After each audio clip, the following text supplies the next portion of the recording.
नमस्कार, विस्फोट देख रहे हैं आप और आपके साथ मैं खुरतू। आज हम हाजिर है दुनिया में सुलगते वॉर फ्रंट्स की हर अहम खबर। जंग के कारण दुनिया के अहम कमर्शियल रूट्स भी जंग की आग में उबलने लगे हैं। आज हम आपको बताएंगे मिडिल ईस्ट से लेकर यूरोप तक युद्ध के मोर्चों की हर एक अहम खबर। लेकिन सबसे पहले बात करते हैं उन बड़ी खबरों की जिन पर आज हमारी खास तौर पर नजर रहेगी, विस्तार से जिन पर आज हम जानकारी साझा आप तक करेंगे। जल्दी से वो टॉप स्टोरीज आपके सामने रख देते हैं, जिसके जरिए आपको बता दें कि सबसे पहले वो 3 बड़ी स्टोरीज कौन सी है जिन पर आज नजर रहने वाली है। सबसे पहले बात स्टोरी नंबर 1 में खाड़ी देशों में दरार को लेकर करेंगे। जी हाँ, ईरान अपने प्रॉक्सी संगठनों के दम पर अमेरिका और इजराइल के साथ ही खाड़ी देशों को टेंशन में डाल रखा है। लेकिन अब खाड़ी देश ईरान के खिलाफ खड़े हो रहे हैं। सऊदी अरब के नेतृत्व में ईरान के प्रमुख प्रॉक्सी संगठन हूती के खिलाफ एक संगठन बनाया गया है। हालांकि यहां भी ईरान का खौफ सऊदी के मित्र देशों का पीछा नहीं छोड़ रहा है, या यूं कह ले कि ईरान के खौफ की वजह से खाड़ी देशों के बीच भी अब दरार पैदा हो गई है। आज हम आपको विस्तार से इस बारे में भी जानकारी देंगे, लेकिन जल्दी से बात स्टोरी नंबर 2 की करते हैं, जहां हम आपको बताएंगे कि इस वक्त जो स्थिति बनती हुई नजर आ रही है, जिसमें इजराइल कहीं ना कहीं अपने मंसूबों में कामयाब दिखाई दे रहा है। कैसे? वो दरअसल ऐसे क्योंकि ईरान भले ही हिजबुल्लाह के खिलाफ इजराइल के हमलों से तिलमिला रहा हो, उनका विरोध कर रहा हो, लेकिन उसके एक अन्य साथी यानी कि हमास अब हथियार रखने जा रहा है। राष्ट्रपति ट्रंप का दावा है कि हमास ने गाजा में शांति की दिशा में अहम कदम बढ़ाया। दावा किया जा रहा है कि हमास ने हथियार रखने पर सहमति जता दी है, या यूं कह ले कि करीब 3 साल की जद्दोजहद के बाद अब इजराइल गाजा में जीत हासिल करता दिख रहा है।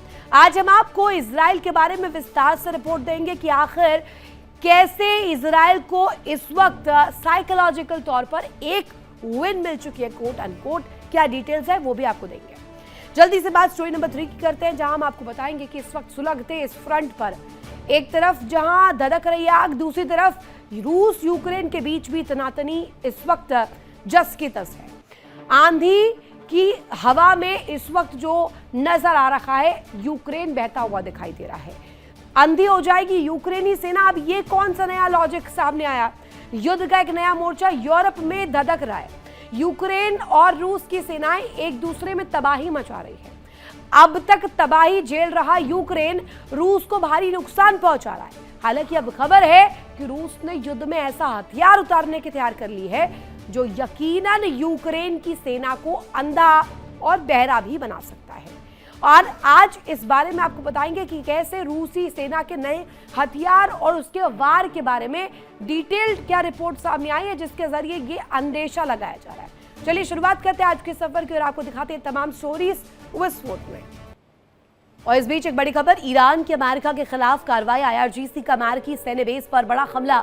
जॉर्डन में अमेरिकी सैन्य बेस पर अटैक किया गया है। आईआरजीसी ने जारी की मिसाइल हमलों की तस्वीरें और इसी के बाद ये आंकलन रखा जा रहा है, जिसमें ईरान की अमेरिका के खिलाफ ये बड़ी कार्रवाई मानी जा रही है। आईआरजीसी का अमेरिकी सैन्य बेस पर यह हमला, जॉर्डन में अमेरिकी सैन्य बेस पर अटैक किया गया है। बाकायदे आईआरजीसी ने जारी की है ये मिसाइल हमलों की तस्वीर। एक और बड़ी खबर इस बीच जो कि सामने आ रही है वो आपको बताते हैं, ईरान का बहरीन में यूएस सैन्य बेस पर अटैक सामने आया। इस वक्त विस्फोट ब्रेकिंग, सबसे बड़ी ब्रेकिंग शेख ईसा एयरबेस पर ड्रोन अटैक का दावा।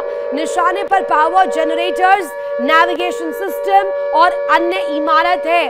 अन्य इमारतों पर भी हमला किया गया है और ये दावा इस बीच सामने आ रहा है, जहां ये 2 बड़ी ब्रेकिंग्स अगर आप देखेंगे समझ पाएंगे कि इस वक्त हालात क्या बनते हुए नजर आ रहे हैं। एक तरफ जहां ईरान की अमेरिका के खिलाफ बड़ी कार्रवाई दिखाई दी है, अमेरिका को आईना दिखाने के लिए ईरान जो है पलटवार लगातार कर रहा है। दूसरी तरफ आप देखिए शेख ईसा एयरबेस पर ड्रोन अटैक किया जाना, ये किस काउंटर का पार्ट है? ये कैसा पलटवार है? निशाने पर पावर जनरेटर्स रहे, नेविगेशन सिस्टम्स रहे और कई अन्य इमारत भी बताई जा रही किसकी जद में आई।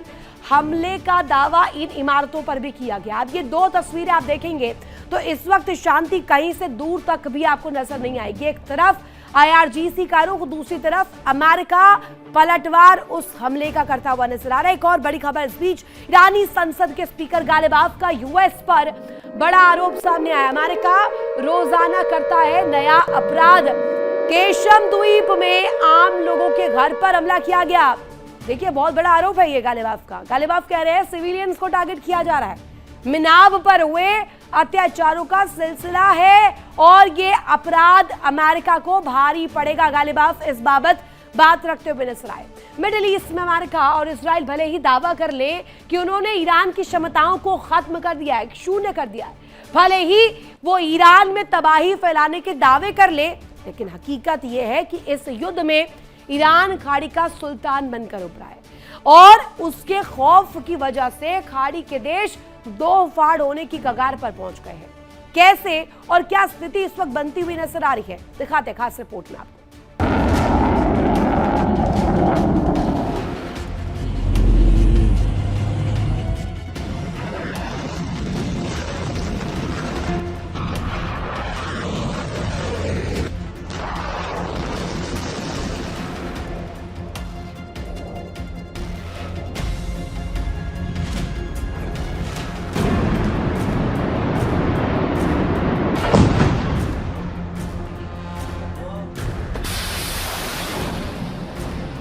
अट्ठाईस फरवरी 2026 को शुरू हुई जंग में अमेरिका और इजराइल भले ही बढ़त लेने का दावा करे, भले ही वो अयातुल्लाह अली खामेनी और वरिष्ठ कमांडरों की मौत को अपनी जीत की ट्रॉफी के रूप में पेश करे, लेकिन वास्तविकता ये है कि इस जंग से ईरान ही फायदे में रहा।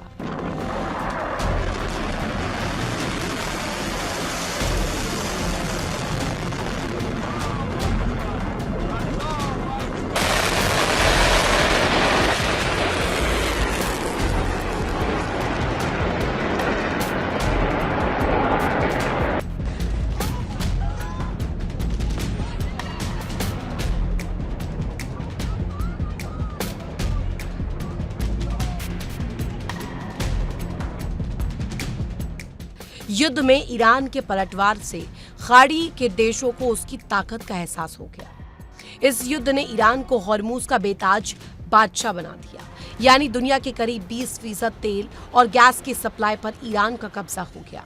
ईरान का खौफ खाड़ी के देशों में किस कदर उतर चुका है, इसका अंदाजा अब ईरान और उसके प्रॉक्सी के खिलाफ बने गठबंधन को देखकर लगाया जा सकता है। युद्ध की वजह से हॉर्मूज स्ट्रेट लगभग बंद है और अब लाल सागर में भी खतरा बढ़ने लगा है।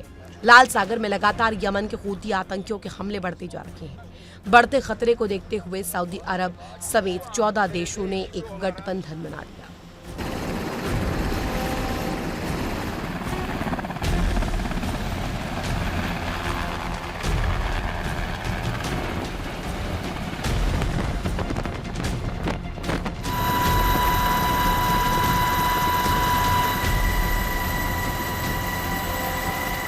दरअसल दुनिया के सबसे अहम समुद्री रास्तों में से एक बब अल मंदब और हूती आतंकियों के खतरे की वजह से कई जगहों को लौटना पड़ रहा है।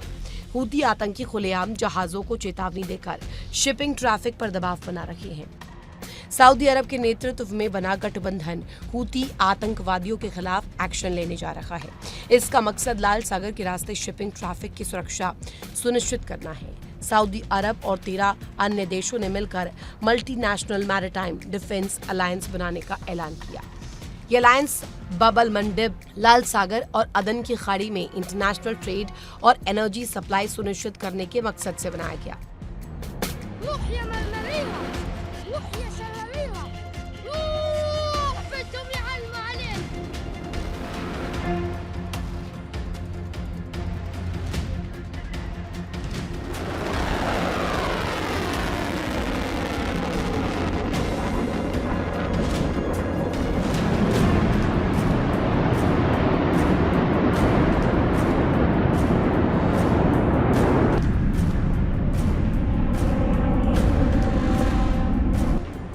हूती आतंकियों के खिलाफ बने नए गठबंधन में सऊदी अरब, कुवैत, बहरीन, कतर, तुर्की, मिस्र, Jordan, Pakistan, Bangladesh, Yemen, Djibouti, Somalia, Sudan और कोमोरोस शामिल है। गठबंधन को लेकर सऊदी अरब का कहना है कि भविष्य में अन्य देशों के लिए गठबंधन के दरवाजे खुले रहेंगे। बताया जा रहा है कि रियाद में हुई मीटिंग में 51 देशों को आमंत्रित किया गया था, लेकिन सिर्फ 43 देशों के प्रतिनिधि ही शामिल हुए, यानी 8 देशों ने बैठक में हिस्सा नहीं लिया। इन देशों के शामिल नहीं होने को लेकर सवाल भी उठ रहे हैं कि क्या इस पहल को पर्याप्त समर्थन नहीं मिल रहा।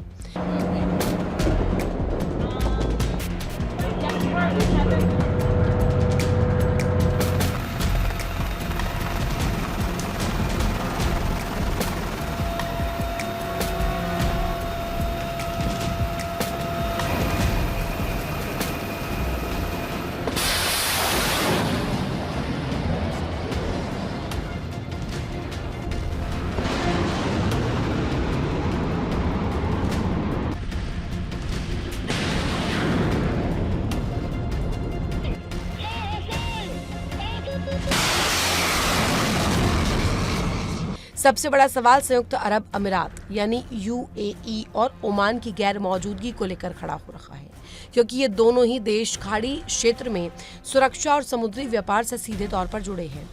फिर भी ये दोनों ही गठबंधन शामिल नहीं हुए। माना जा रहा है कि दोनों ही देश ईरान को नाराज नहीं करना चाहते। खास बात ये कि बैठक में यूरोपीय संघ यानी ईयू के प्रतिनिधि भी मौजूद थे, जबकि यूरोपियन यूनियन पहले से ही लाल सागर में अपने नौसैनिक मिशन के जरिए जहाजों की सुरक्षा कर रहा है। फिलहाल ये साफ नहीं हो पाया कि सऊदी के नेतृत्व वाला नया गठबंधन और यूरोप का मौजूदा मिशन आपस में कैसे काम करेगा और दोनों की जिम्मेदारियां कैसे अलग होंगी।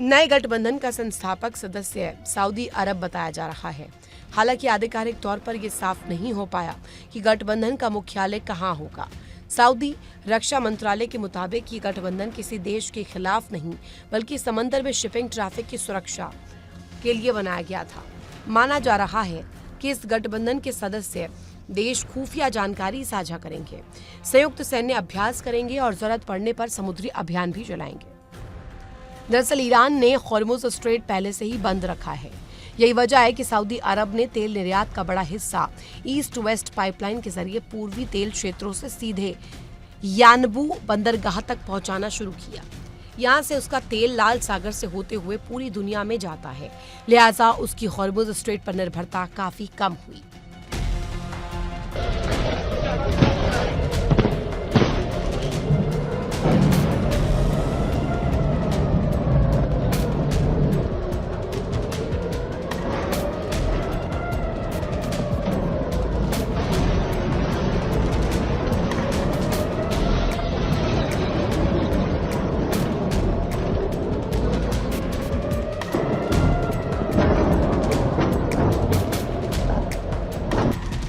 हालांकि सऊदी अरब के इस रणनीतिक फैसले पर भी ये खतरा मंडराने लगा। यानबू से निकलने वाले जहाजों को अरब सागर जाने के लिए बाब अल मंडब पार करना पड़ता है। यहाँ यमन के पश्चिमी हिस्से पर कब्जा रखने वाले हूती लगातार जहाजों को निशाना बना रहे हैं।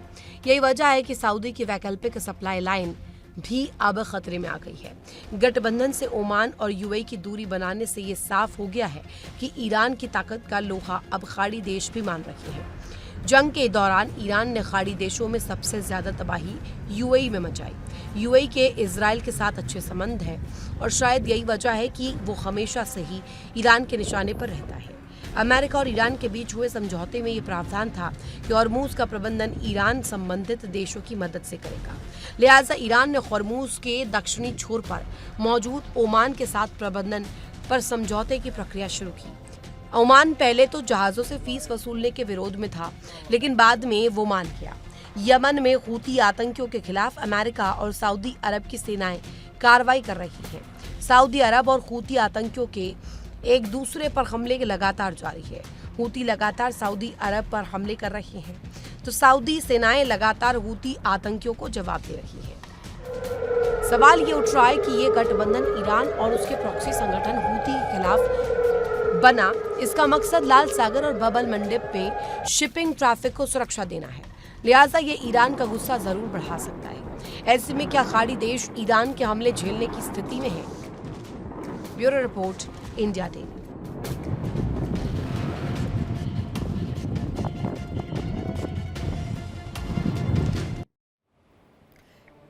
सऊदी अरब के नेतृत्व में 14 देशों ने एक गठबंधन तैयार किया जो लाल सागर में हूती के हमलों से कमर्शियल शिप्स को सुरक्षा देगा। लेकिन वो सुरक्षा कैसे देगा, आइए आपको बताते हैं कि इस वक्त क्या स्थिति बनती हुई नजर आ रही है और क्या रणनीतिक पैमाने पर स्टांस रखा जा रहा है। कैसे तैनात होंगे युद्धपोत? लाल सागर और बब अल मंडप में तैनात ये युद्धपोत होंगे। युद्धपोत गश्त करेंगे और कमर्शियल शिप्स को सुरक्षा भी देंगे। लेकिन काफिले में ले जाएंगे कैसे जहाज? आपको वो भी बता देते हैं। अकेले जहाज ले जाने की बजाय टैंकर और काफिले में लोगों को भेजा जाएगा। टैंकर और जहाज काफिले की सुरक्षा के लिए साथ चलेंगे। युद्धपोत, लेकिन ड्रोन्स और मिसाइल रोकने की कोशिश कैसे इसके जरिए की जाएगी वो भी आपको बता देते हैं। ड्रोन, मिसाइल और विस्फोटकों से भरी नावें जो हैं उनको हमला करते हुए हूती प्रोटेक्ट करेंगे। एक डिफेंस, एक शील्ड बनाएंगे।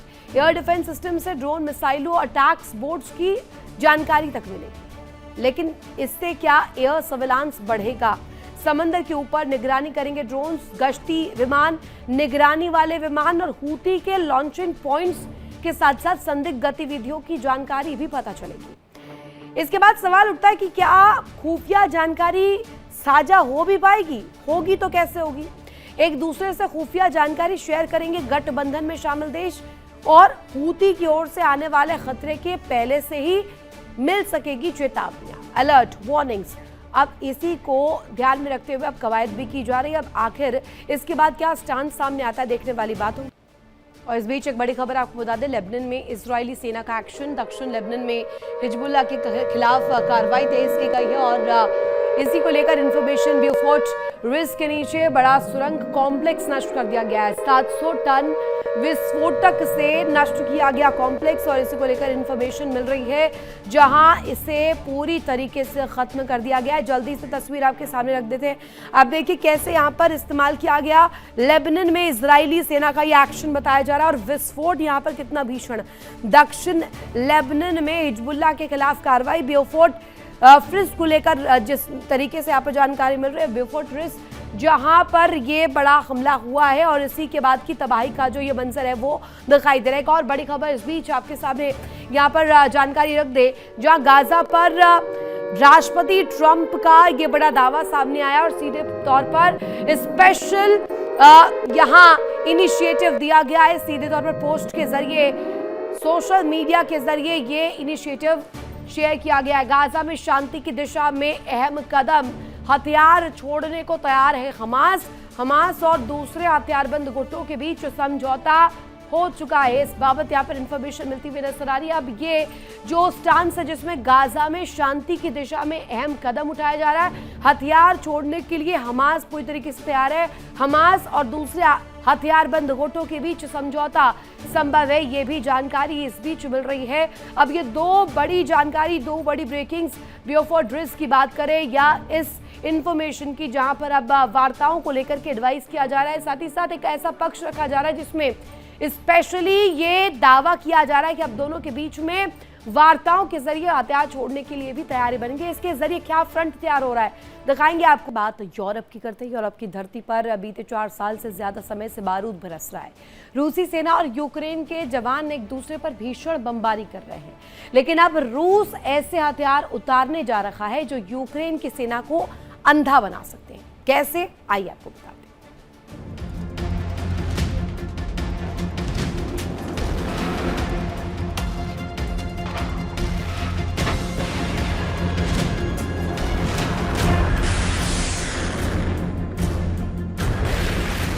रूस और यूक्रेन के बीच जारी जंग बेहद भीषण होती जा रही है। पहले रूस ने यूक्रेन में भारी तबाही मचाई, तो वहीं अब यूक्रेन की सेना रूस में जबरदस्त बारूदी बारिश कर रही है। यूक्रेन के ड्रोन रूस के अंदरूनी इलाकों में घुसकर अटैक कर रहे हैं।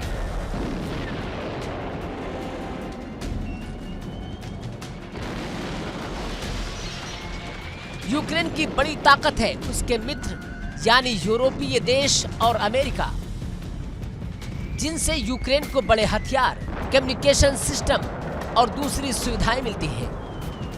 रूस के हमलों से यूक्रेन का कम्युनिकेशन सिस्टम तबाह हुआ तो इलॉन मस्क की स्टारलिंक यूक्रेन में इंटरनेट कम्युनिकेशन की सुविधा मुहैया करा रही है।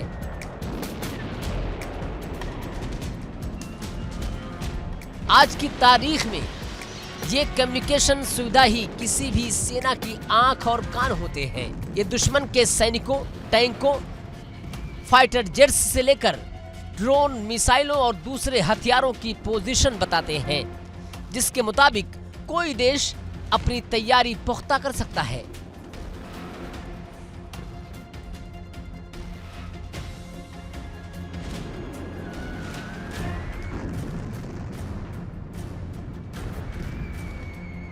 ये कम्युनिकेशन सिस्टम ही किसी सेना की मिसाइलों और ड्रोन को नेविगेशन की सुविधा मुहैया कराते हैं, यानी ये बताते हैं कि किसी ड्रोन, मिसाइल या दूसरे प्रोजेक्टाइल को दुनिया के किसी कोने पर हमला करना है।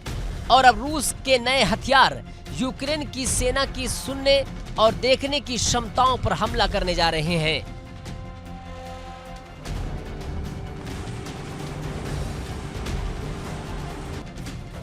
खबरों के मुताबिक रूस ने अपने नए इलेक्ट्रॉनिक वॉरफेयर सिस्टम को जंग के मैदान में उतार दिया है, जो स्टारलिंक के सैटेलाइट्स को खोजने, उसके सिग्नल को जाम करने और सैटेलाइट का जमीनी रडार से कनेक्शन तोड़ने की क्षमता रखते हैं।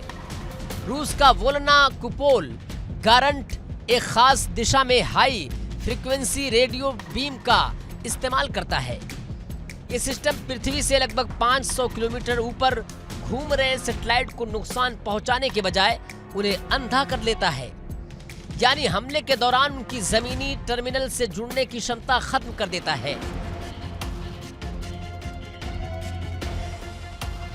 रूस का डोबोल वॉरफेयर सिस्टम एक इलेक्ट्रोमैग्नेटिक छाता बना सकता है, जो जमीन और सैटेलाइट के बीच अपलिंक और डाउनलिंक को रोक सकता है। इसके अलावा कालिनका सिस्टम करीब 15 किलोमीटर की दूरी पर स्टारलिंक टर्मिनल से भेजे गए सिग्नल को रोकने का दम रखता है।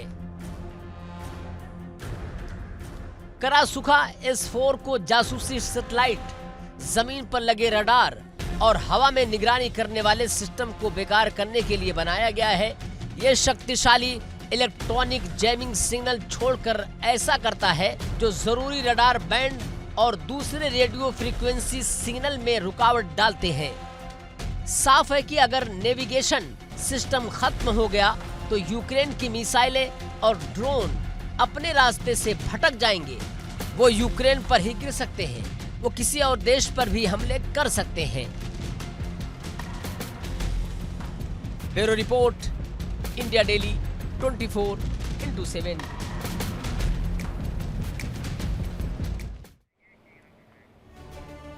अब आइए आपको रूस के नए हथियारों की क्षमताओं के बारे में विस्तार से बताते हैं, जो यूक्रेन के लिए काम कर रहे स्टारलिंक टर्मिनल्स और दूसरे डीपीएस सिग्नल को ब्लॉक करेगा। यूक्रेन के जवानों का नेविगेशन सिस्टम ही ध्वस्त कर सकते हैं। कैसे? दरअसल यहाँ पर एक ऐसी तकनीक अपनाई गई है, वोलना कुपोल गारंट स्टारलिंक के कामकाज में बाधा डालने में सक्षम है। खास दिशा में हाई फ्रीक्वेंसी रेडियो बीम का इसमें प्रयोग होगा। पृथ्वी से तकरीबन 500 किलोमीटर ऊपर घूम रहे सैटेलाइट्स पर इसका असर पड़ेगा। सैटेलाइट की जमीनी टर्मिनल से जुड़ने की क्षमता को खत्म कर देगा और यही वजह है कि रूस के खतरनाक हथियार जो है यूक्रेन की नींद उड़ा सकते हैं। अब दूसरा इसमें पॉइंट उठता है कि आखिर टोबोल क्या है, टोबोल के जरिए कैसे यहाँ पर रुख रखा जाएगा। नेटो से जुड़े सैटेलाइट नेटवर्क में रुकावट डालने की क्षमता ये रखता है। कम्युनिकेशन लिंक के लिए बैरियर बनेगा, कम्युनिकेशन लिंक के दोनों सिरों को प्रभावित कर सकता है। सैटेलाइट और रिसीवर के बीच अपलिंक और डाउनलिंक दोनों ही इसमें जाम हो सकता है। अब इसके बाद बात होती है कालनका की। सैटेलाइट कम्युनिकेशन सिग्नल को खोजने के लिए सिस्टम बनाया गया है। 15 किलोमीटर तक स्टारलिंक टर्मिनल से भेजे गए सिग्नल प्रभावित होंगे। स्टार शील्ड को भी ट्रैक और लॉक करने में क्षमता होता है। यहाँ पर इसके लिए इसे पूरी तरीके से तैयार बताया गया है, बेहद सक्षम माना गया है। बड़े पैमाने पर जीपीएस सिग्नल में रुकावट डालता है, एक खनन डालता है। और इसी के बाद नंबर आता है क्रासोखा का। सैटेलाइट, रेडार और सर्विलेंस सिस्टम को निष्क्रिय करने की क्षमता रखता है, इसमें दमखम रखता है, शक्तिशाली है, इलेक्ट्रॉनिक वॉरफेयर से लैस है, जैमिंग सिग्नल्स छोड़ता है, जिससे क्रासुका के लिए अपने आप अगर कहा जाए तो बहुत ही घातक श्रेणी में इसे डाल दिया जाएगा। रेडार बैंड हो, रेडियो फ्रीक्वेंसी हो या इनके से जुड़े हुए सिग्नल्स हो, इनमें रुकावट पैदा करने के लिए सबसे ज्यादा ये माहिर बताया जाता है। बोर्शचेविक जो कि स्टारलिंक टर्मिनल का एक हिस्सा, जिसके जरिए खोजने के लिए बनाया गया सिस्टम माना गया है। आसमान से स्टारलिंक सिग्नल खोजता है, एयरबोर्न सिस्टम के तौर पर काम करता है और इसी के जरिए ये पूरी तरीके से घातक बनता हुआ नजर आता है। और अभी फिलहाल की स्थिति यही है कि रूस इसी के बलबूते यूक्रेन पर काबू पाने की कोशिश कर रहा है। इसी के साथ यहाँ रुकेंगे एक छोटे से ब्रेक के लिए। आप बने रहिए इंडिया डेली के साथ। देखिए इंडिया डेली 24/7 अब आपके स्मार्ट टीवी पर। इंडिया डेली मौजूद है सभी डिजिटल प्लेटफॉर्म पर लाइव और लगातार। इंडिया डेली 24/7 हर दिन राष्ट्र को समर्पित।